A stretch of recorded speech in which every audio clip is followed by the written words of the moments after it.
후세는 다윗을 위해서 스파이로 활약을 합니다. 우리가 어제 말씀에서도 후세가 아이도벨의 그 계략을 무마시키고 압살롬이 자신의 그 전략을 따르게 되므로 이제 다윗에게 시간을 벌어주게 되었습니다. 압살롬이 무슨 생각을 한 건지 후세의 계략을 아이도벨의 작전보다 더 좋다고 생각을 했습니다. 후세 입장에서는 땡큐지요. 고맙지요.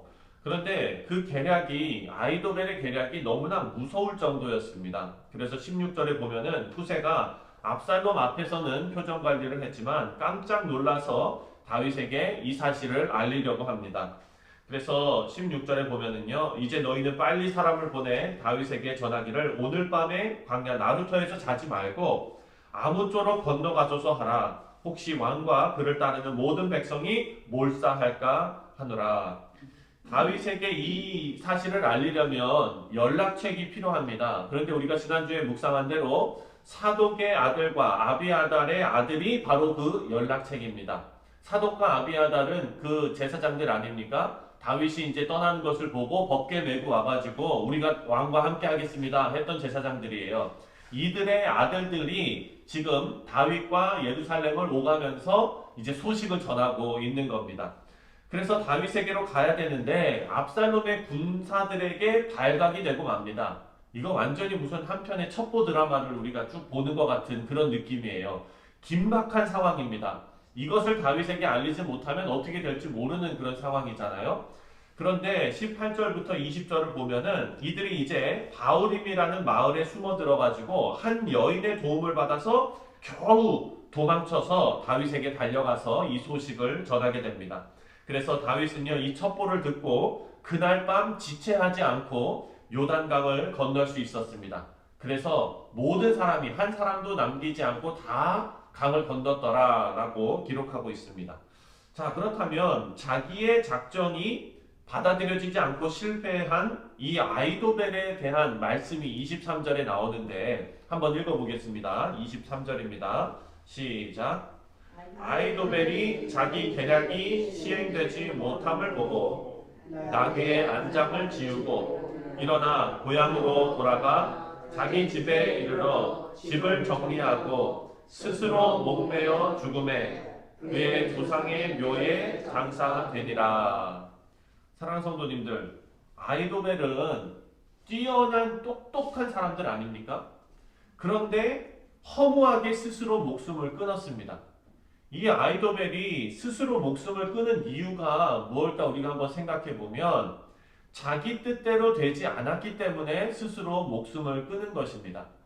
아이도벨은 뛰어난 지략가였고 그만큼 자존심도 셌던 것 같습니다.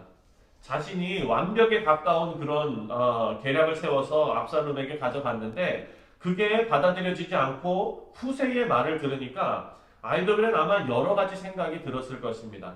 우선 섭섭했을 것이고 그리고 분노했을 것이고 후세에게 어찌 보면은 패배한 것이기 때문에 자존심도 많이 상했을 것입니다.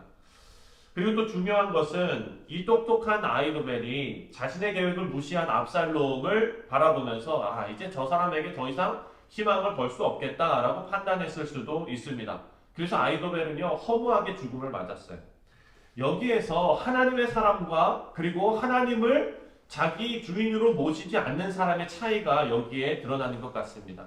사랑하는 성도님들, 하나님을 우리의 마음의 중심에 모시고 하나님을 주님으로 모시고 사는 사람들은요 자기 뜻대로 어떤 일이 되지 않는다고 해서 스스로 이렇게 목숨 끊지 않습니다. 스스로 무너지지 않습니다. 왜냐하면 우리가 믿는 하나님은 우리보다 우리를 더 잘 아시는 하나님이시기 때문입니다. 그래서 내 뜻이 꺾인다 하더라도 하나님의 뜻은 내 뜻보다 더 훌륭한, 더 큰, 그리고 하나님의 뜻이기 때문에 우리가 그것을 받아들일 수가 있죠. 근데 아이도벨 같은 사람은 어떻습니까? 지금 자기 뜻대로 되지 않으니까 이것이 다 끝났다고 느껴지는 거예요. 사랑하는 성도님들, 성도는요 실패해도 다시 일어날 수 있습니다. 그것은 하나님께서 주인이시기 때문입니다. 하지만 내가 주인인 사람은 내가 실패하면 좌절해버리고 갑니다. 우리는 하나님 의지하여 하나님 앞에 귀하게 쓰임받고 또 오뚜기처럼 일어나시는 우리 성도님들 되시기를 주님의 이름으로 축원드립니다. 아멘. 이제 압살롬은요 진군해서 다윗을 쫓습니다. 그런데 압살롬은 자신의 군대 지휘관을 누구로 세웠냐면 바로 아마사를 내세웠습니다. 아마사는 누구냐면 요압 장군의 조카입니다. 이제 안타깝게 조카와 삼촌이 다 이제 각각 군대를 이끄는 그런 전쟁을 하게 된 것입니다. 요단강을 건너 다윗의 군대는 마하나임에 이르게 되었는데요. 급하게 나오느라 군수물자나 뭐 이런 거 가지고 올 수가 없었죠. 그런데 다윗에게 도움의 손길이 이어지게 됩니다. 하나님께서 도움의 손길들을 다 붙여주십니다. 27절부터 29절까지 말씀입니다. 27절부터 29절 읽겠습니다. 시작. 다윗이 마하나임에 이르렀을 때에 암몬 족속에게 속한 나빠 사람 나하스의 아들 소미와 노데발 사람 암리엘의 아들 마길과 로글림 길르앗 사람 바르시네가 침상과 대야와 질그릇과 오리와 밀가루와 볶은 곡식과 콩과 팥과 볶은 녹두와 꿀과 버터와 양과 치즈를 가져다가 다윗과 그 함께한 백성에게 먹게 하였으니 이는 그들 생각에 백성이 들에서 시장하고 곤하고 목마르겠다 함이더라. 아멘. 지금 다윗의 군대에 꼭 필요한 것을 이들이 가지고 찾아왔습니다. 근데 여러분 세 사람이 나오는데요. 그 중에 우리가 익숙한 이름이 하나가 있어요. 바로 마시로 시작하는데 그렇죠. 마길. 우리가 이 마길이라는 사람을 어디서 들으셨냐면요. 무비보셋을 다윗이 요나단의 아들이 무비보셋인데 장애를 입고 있잖아요. 이 사람을 다윗이 이제 왕이 돼가지고 신하들한테 물어보잖아요.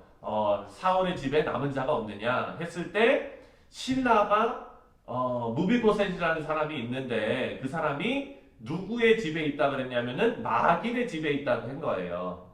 근데 그 마길이 바로 지금 여기에 다윗을 도와주러 음식을 가지고 찾아온 겁니다. 세 사람 중에 한 사람이에요. 그런데 이 마길이 다윗을 돕기 위해 찾아온 이유를 우리가 생각해 볼 수가 있습니다. 근데 사무엘하를 읽어보면서 그 이유 중에 하나가 아마 가장 큰 이유가 아니었을까 생각이 됐는데요. 다윗이 왕으로서 자기가 돌보고 있던 무비보셋에게 상상을 초월한 그런 자비와 은혜를 베풀었던 것을 이 마길이 직접 목격을 한 거 아닙니까?